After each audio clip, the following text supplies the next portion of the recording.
Hey guys, welcome back to another NRL fantasy video. We're here just with the buy, hold, sell. We've already written up the team list video, so we'll just be doing buy, hold, sell with our special guest, Jai from Blindside. How are you, mate? Yeah, good, dude. How are you doing? Yeah, I'm Ready good. to get into it? Just a quick congratulations on hitting 1,000 followers in your first year of content. Really great job, mate. Yeah, thanks heaps, dude. Absolutely crazy. I did not expect that at all, and it's just happened. I put in heaps of effort in, so I'm stoked to see it pay off like that. Yeah, you're a great podcast, close to one of our favorites. But Oh, legend. You guys are too, for me. yeah, cheers, mate. But yeah, so Alex 12, 601K with the break even of 29. Do you think that there's and he plays round 19. Do you think there's an argument to hold him now that he could just make a bit of money and move on from him in round 19 at maybe 630, 640K? Been putting up good scores, and like we see here, he can still put up good scores off the interchange bench. Yeah, I think there's an argument there to hold him. I think I would position it more as, well, if he's not playing, he's not losing value. So there'd be no urgency to trade him this week at all. So you could just hold and wait to see what that rotation looks like. I'm real adverse to buying or owning players that play off the bench myself, but it doesn't necessarily mean it leads to bad scores, as you can see here. I just think that he's probably close to the peak of his value. And I think if you see Papali, I think the back row is going to be Papali'i, Fainu, and Bateman in whatever form that takes. And that will mean 12 to the bench. And the only issue I have that is just like how many minutes will he play each week? And that inconsistency would freak me out. But he's a hold for sure, especially if he covers 19. It's a difficult position to cover the mid and the edge. Yeah, and I think that 29 break even, like even if he comes out and get a 40, you're taking the 11K to the bank at this stage. Yeah, I'm going to try and milk him for as much as I can. good on you. I like the play. Yeah, so I think he's a hold along with Sua Falangu, just with the news of Pappenhausen. You saw that 23, and wow, that was an incredible run to score those points. It was like his first Yeah, touch of the game. yeah. Look, I have wanted to get on him, but then wanted to watch a week, and he didn't score well. I think that's probably when he scored his 19. Yeah, He's been around for a bit now, yeah. And I was like, oh, and then I never ended up getting on, and it seems like that's just when he's hit a bit of form and made heaps of cash for his owners. But yeah, I got yeah, on. I think he. I got Oh on yeah, what were you with gonna say? that 19, and yeah, 30 break even. I still think if he does get the fullback spot, he's a hold. And I mean, you're going happy to sell him at 500K. I'm more happy to sell him. Yeah, there's no reason not to hold him this week if Pappenhausen's not in. Yeah, Definitely keep him. and I think Xavier Coates is named. So if Coates does maybe have a bad Origin game or a couple of niggles, maybe Sua Falangu comes onto the wing, and we saw what he can do in the wing. Like that 23 was all from the wing, and he's electric. That is for sure. Yeah, that's true. And I guess you can wait too because you can get through Origin before having to make that decision, and you'll probably get more news. Yeah. Max King, someone I've toyed with selling. I mean, the last couple of weeks we've seen his PPM fall off a 60 break even. And yeah, he doesn't play around 16. He doesn't play around 19, 41, 39, 47 in the last 3 weeks. What are your thoughts on Max King? Yeah, I'm pretty similar to you. He was always just here for me, similar to how I push all cut price keepers coming into Origin. They're either there to hold value or they're there to make a bit of value. That's basically their only role in the team. And then I pivot them back to underpriced Origin players. So my whole thing with King was like he plays good early buy coverage, plays, I think it was 5 out of the 6 minor major buy rounds. So let's just get him into the team. But by the time his next buy comes around, I'd rather get off him and maybe get on someone else like a Yo or a Haas a bit early, Yeah. and lock in that trade for the run home and just offload him then, same as you. Well, even him, like I mean, I know if you don't need a round 16 mid, him to Tohu Harris is very I think it's a 1K difference. And that's a very nice swap. Yeah, yep. I love Tohu Harris too. He's out by the week at Blindside. Yeah. But I do think I am looking at selling Max King, even if it's to maybe an Ola Kawatu, like jumping on him early or something like probably be an Origin green dot if I was to do that though, because they got the buzz. Like, Yeah, have to back up, wouldn't they? yeah. But I think Ruben Garrick now, if you didn't sell him last week, he's just definitely a hold. 72 break even is probably the only problem. But I mean, what are your thoughts? Yeah, man. I personally bought Ruben Garrick when he came back from that first concussion. injury, and he was priced. I think we waited 2 weeks. He got priced through the mud, and I picked him as a season-long keeper. I'm completely adverse to moving him. I think he's a season-long hold in the centers. I can easily mix him, Joey Manu, Aitken, and Karaz around in whatever way I want. So yeah, I'm just going to hold him the whole year. Yeah, the reason that we sold him is just because he's already had 2 concussions this year. So I think there's a bit more risk for another one. He's going to drop in value, where maybe we can pick him up for 550K. And Yeah, I just think there is some risk, like if he gets moved to the wing, knowing his versatility. Like they say, oh yeah, we want to keep Hopper Whitey at fullback, so Turbo goes centers. I think Kohler is too much of their future prospect to move out of the team. So I feel like it's yeah, him and Saab or Kohler and Saab on the wing pairing. So, and like he's not a keeper on the wing. It's just that's as simple as that. yeah. So that's where we sit with him. But I think if you hold him last week, you held him this week. Yeah. With the news of Jermaine Hopgood, it's just safe to say he's out for the season and he's a sell now. Yeah, I'd punt him. I think even if he doesn't come back, if he does end up coming back, or if it's not as bad as they thought, or he can delay the surgery or whatever, it's going to impact his output. He's definitely a sell, Yeah. 100%. But hopefully he plays a little bit and has poor games and comes in next season dirt cheap. Yeah, I do think that he will. He is a season keeper if he was playing, but he's not playing. And we have seen not as good as last year, like a couple 40s in there, a couple 20s. Like I know the 20 was an injury affected game, but yeah, I just don't think like if his injury wasn't that bad, he'd be playing Origin. Like you wouldn't pull out of Origin for that. Yeah, 100%. So you see Jack Howard 4 break even. Like we know what he can do, a 37 and a 45 when playing big minutes of first grade. Is there any interest in Jack at all with that 4 break even, 249K? I mean, he will make price this week. And he played on the wing last week where he's still 45. Yeah, which is interesting. It's I can see the interest in Jack Howard, especially at the price point. He's kind of in line with the Chanel Harris Tavita types. Like I feel like at this point of the season, it depends on the trades you have left. Me personally, only having 5 trades left, I'm looking at people like this as not only if they've got a bit of value in them, but also as someone that I can completely cash out. And for me, I'm more on the side of CHT than Howarth, just because Howarth's job security is a little bit more iffy, whereas Chanel Harris Tavita, he's there unless Metcalf returns from the leg injury or SJ comes back after 4 weeks. So I'm pretty happy with that. Yeah.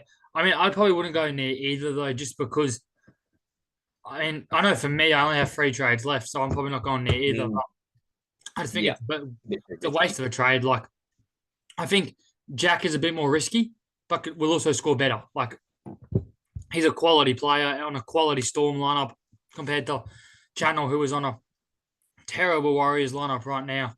So I think Jack's more risky, but has a lower break even, could make a lot more money if he holds that spot. For sure. I was sitting next to a guy on a plane when I'm coming back from Sydney one time, and he played for the Falcons up at Sunny Coast, which is a feeder team to Storm, and he was like in the preseason with the Storm this year, and he says Craig just doesn't like Jack, like he doesn't like his work ethic, and apparently Jack had the round one spot, and then Joe Chan got put over him. So I wonder if it's interesting if maybe Jack's changed Craig's opinion on him. Now that's why he's getting a spot, or if it's just they need the center and wing fullback cover with Meaney and that going down. That's very interesting insight. That would be a bit more. I think his spot in the back line is there because Meaney is out this week. If he's in at center, but he has been appearing more in the team. Like what you see here is, he was a replacement in 14. So I guess he was 18th man. He played against the Sharks, and then he's played 15, 16. He's about to play 17. Yeah, I think it could be an indication that he's kind of back. Well, where's Joe Chan? Well, first of all, it's like, yeah, I don't know. I think it's a good shout. He could have some more longevity in him. They played him over Sua Falangu last week because Sua was off the bench. And yeah, true. They put Jack at the wing. 14. So do you think that that's just maybe giving a Sua a rest, or is that an indicator that Jack has won a spot? I think it's more of the history of the Storm. So if you think about it, it's always been like Brendan Smith, Nico Hines played 14, and then now they've always had that explosive utility 14, Yeah. and I think Suafar suits that role better, like Pappenhausen coming played on 14 explosive too. boom. Yeah, Pappenhausen did as well. So I think that's why he was at 14 as opposed to him winning the spot.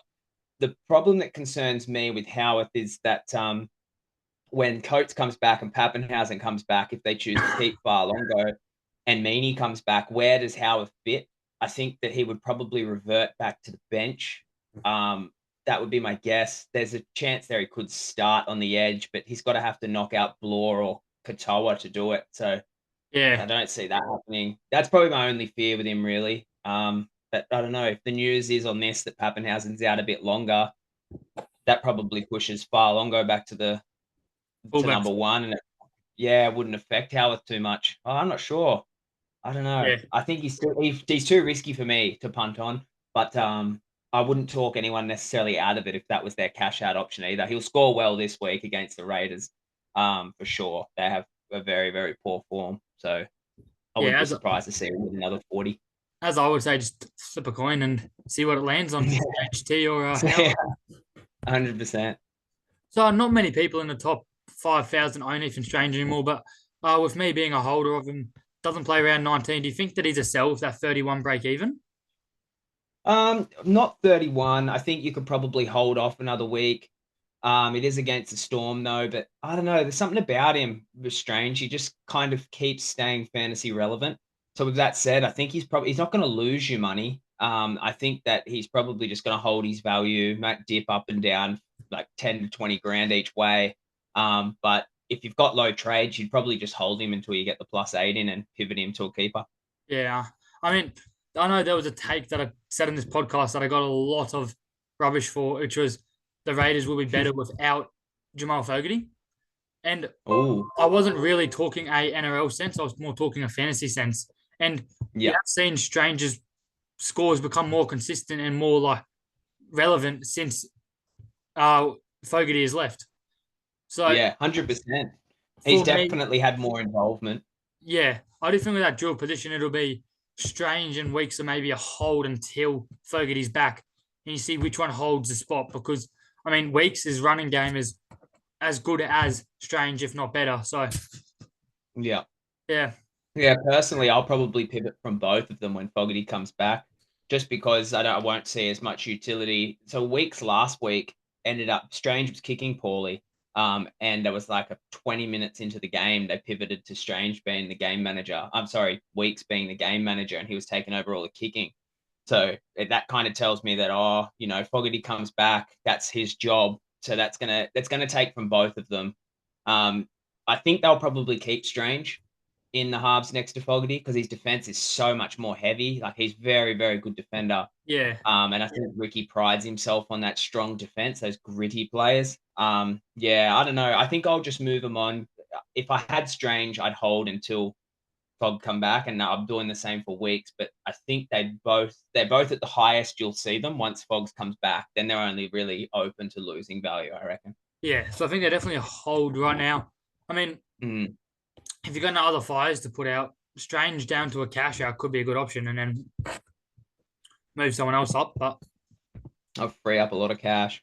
yeah, here we talk about Weeks. You just see him when playing at halfback. He's been killing it this year. 51.9 average just for me. I wasn't watching this game and I saw those 10 missed tackles and I was very, very annoyed. Yeah, he could have gone through the moon. Oh yeah, he could have. You have seen his kick meters drop off a couple of the last 4 weeks. Hasn't kicked as much, but I mean, he's an unreal attacking player. 3 line breaks and a try. Is it? Yeah. Is it just safe to say that you hold him until Weeks come back, until Fogarty comes back with a 42 break even and 607k could probably stay around the same? Yeah, I think so. His versatility is so handy, just being able to move him around so that you can fit other players in with the buy coverage. Like I think that DPP versatility over the Origin period is so underrated. So I'll probably keep him all the way up until Fogarty comes back. But if I see a dip in form or he hits about his average and his break even start to be roughly similar, I'd probably just pivot him then. If depending on who I'm going to. But yeah, I think the general idea is see you later when Fogarty comes back. Yeah, I mean, a massive pod play if you want to sell him this week. I mean, Hmm. you can pivot him to Tedesco. I mean, I'm not stopping you on that move at all. Like, Tedesco will be a season long keeper, weeks lose his spot. But I think, yeah, safe to say you just hold him because he's putting out a good enough scores. Like, you look at that 48 and he got -2 in tackles. So, like, Yeah, I don't think you can really be that annoyed. And he had an error and a penalty conceived. So he had 24 negatives in tackles. So he was getting a that's 70, insane. It would have 72 been as well. 72 Yeah. in a losing side too, where Galvin got 70 odd points, but he scored 2 tries. Yeah, So I know. that's massive.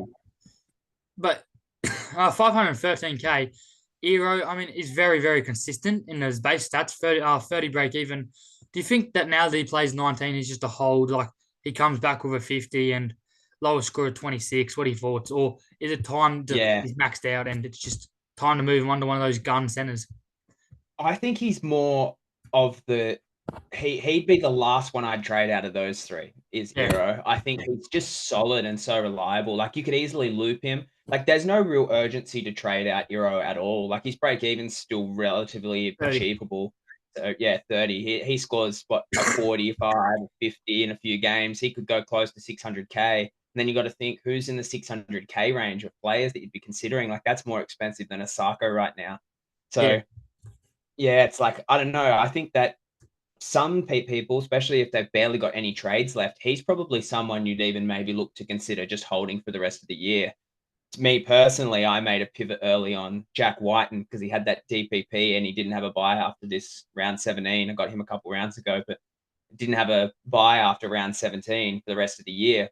So it was like, well, if I get Whiten in now underpriced, he'll make me some value, and then that gives me room to pivot Euro. But I got the trades to do it. And it'll be the last thing I do. I'll be definitely offloading Wishart and Weeks first. yeah.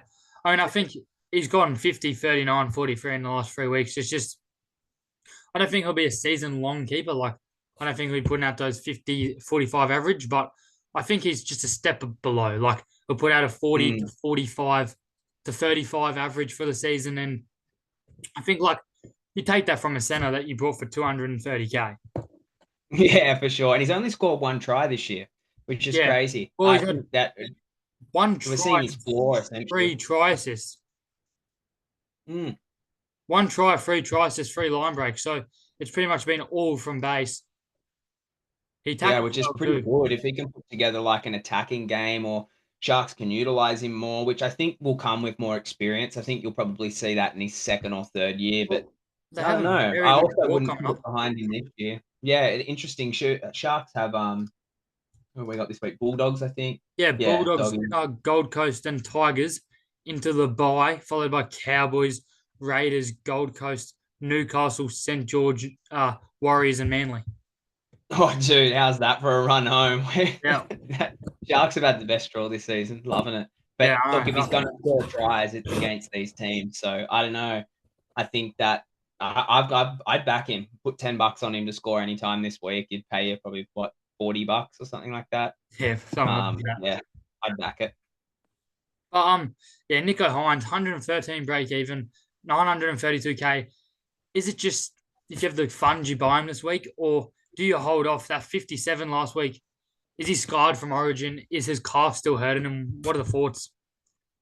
Man, I'm fully off anyone buying Hines until he hits bottom value. Yeah, A lot of what you said there with that rhetoric there with the injury concerns, and then we've still got the origin period. Now Moses has got the foot concern. Cleary's not coming back until round 20. It's like, okay, well, all of this news, if something happens to Moses, they're going to call up Hines again, like, or maybe Cody Walker or whatever. You don't know. So I just think with him at a break even of 113, he scores 50 again this week, and he falls very, very close to the like 850K or less bracket.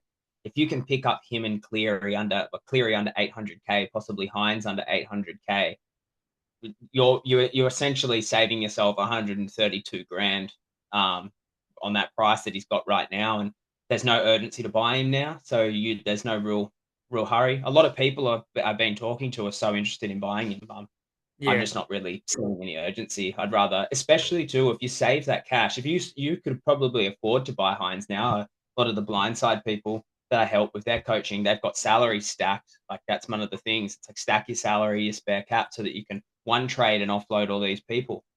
Instead of having to cash down and cash up and spend 2 trades, you're essentially losing that value you've built in your cap if you buy him now, as opposed to just waiting. And then, if you buy Hines here, you might struggle to buy Cleary. Whereas if you just wait, you could buy both. So, yeah, I wouldn't be on Hines at the moment. I'm not set. Like, Hines isn't my favorite player. I love Cleary. Like, I do think for me it'll be one or the other. I'm not going with both. Having Hughes, Moses, and Cleary or Hines. Like, right. That's because of the opposition. Hey, you got Hughes and Moses. Yeah, so it's a bit different. I would avoid him though. I think that you've said it enough. Like, even if he scores an 80, he still goes down to 900k. Yeah, that's crazy to think. And like, he has scored 200s in his career, but I don't think he's scoring one this week. Just got a feeling. Yeah. So, Jaden Brayley, do you think it's time to part ways with him? He does play round 19 in a tough hooking position, 51 break even, and he's listed I think on the bench again. Yeah, he's listed on the bench. So there's news that come out about that too, that they prefer the rotation of Crossland starting and Brayley coming on later. And that was a game plan that they're going to implement moving forward. And ever since we got that news, it's the biggest letdown for Brayley owners, but he was pretty much a pivot whenever you want from there. I think the landscape I'm seeing with the questions that I've had on Brayley is that people have got low trades and they want to move Brayley on. And I think that although they can't field 17 this week, or if they move Brayley, it's all these different things to do with Brayley. I think the general consensus is any part of the season, generally speaking, he's a trade out right now.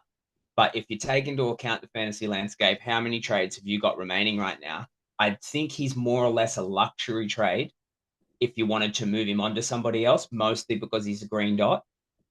So, if he wasn't playing, well, I would say you could trade him if you have the trades, but if you don't and you've got other fires, hold off on the move and just cop one more week's loss. He's still going to be made more money than what you bought him for. Yeah, it does worry me though. I mean, I think if I had him, I'd be looping him.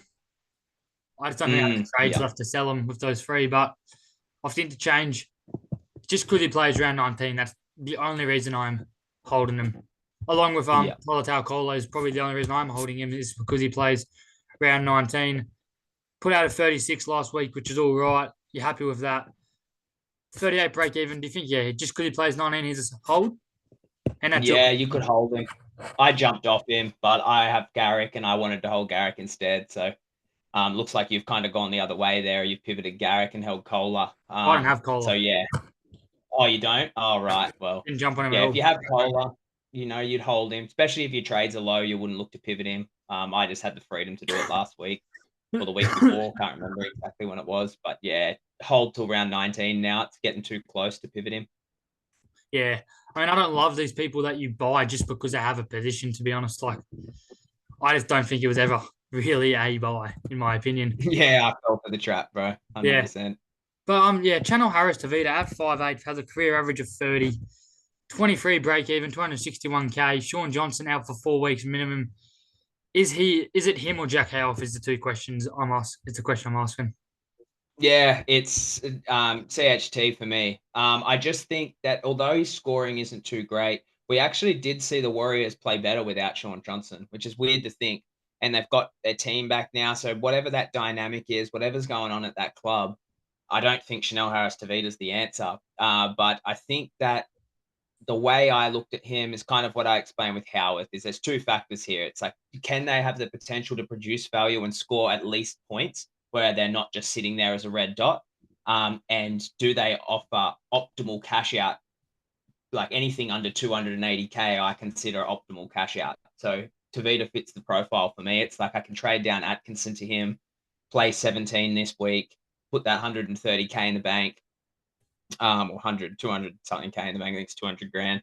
Yeah, throw that in the bank. And now I've got way more money to spread in my spare capital. Best case scenario, he might step up to like 350, 400k. Worst case scenario, he doesn't make any money. And he can stay as one of, I always try and plan in my team to have 2 cash outs in my final team. that play occasionally or come off the bench and just score points every now and then. But if I have those 2 cash outs, I can spread that money towards my main squad. And if he doesn't do what I think he can do, then he'll just be one of those dots for me. Yeah, well, for me, I would go Jack Howarth personally. I mean, I was Mm. watching Channel Harris Tavita on the weekend because I'm a Tohu owner, and he went in to the lock position for Tohu, and it made him worse. This guy cannot tackle. But Yeah, yeah, I mean, he's never a buy. He's not someone I would look at ever in the season and buy him, generally speaking. It's just he just seems to fit the position for what I need right now. But again, like you said, Howard's 20K cheaper too. You make a little bit more money off that pivot. He'll go either way. yeah. But so Bryce Cartwright, 582K. I know I've only put him in here because you've been getting a lot of questions about him watching your videos. Mm. Yeah, what are your thoughts on Bryce? Dude, initially I was like, nah, you've got Madison on the bench, and I don't think the hot good thing is going to be too much with Offengawi there. But I looked down at deeper into Offengawi, and he definitely needs someone to come and take minutes from him. He's not an 80-minute player all the time. He can play 80. I know he has in the past, I think back with the Tigers, but he doesn't do it at the rotation with the Eels. So with that in mind, that's going to be Madison's job, in my opinion, which means, well, then who rotates on for Cartwright, who is a known 80-minute edge? So that goes, whoa, Cardi on the edge for 80 minutes at 582K.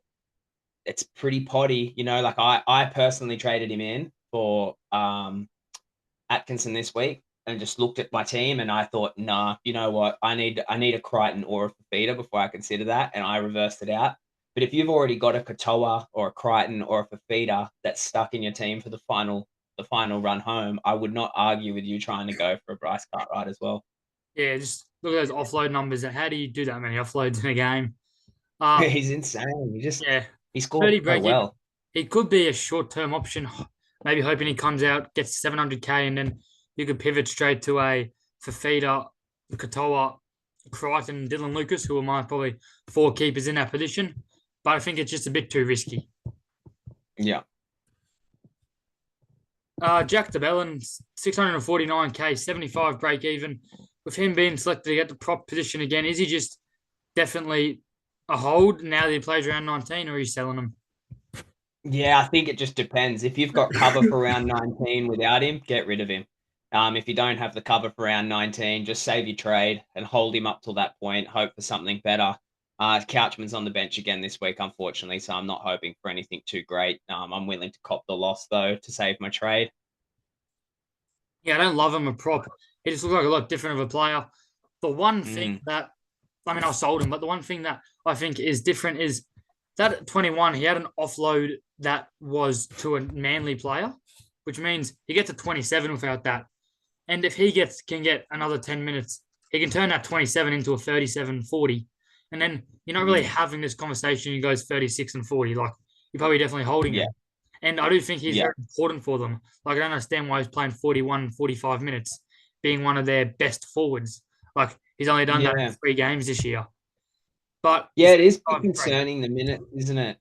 Yeah. What I've noticed too, though, watching him lately, is he just doesn't seem into it on the field. Like, he used to be that guy that was like running around, and like DeBellin was nearly like the same cloth as McInnes. It was like they're always in the tackles over and over and over again.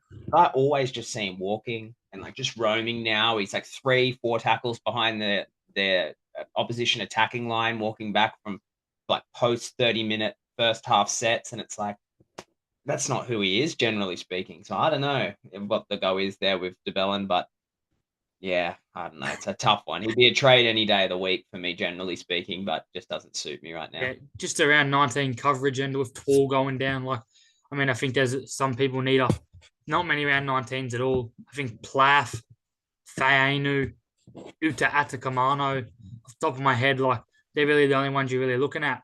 And they were from the Tigers. Yeah. Well, most of them are from the Tigers. Yeah.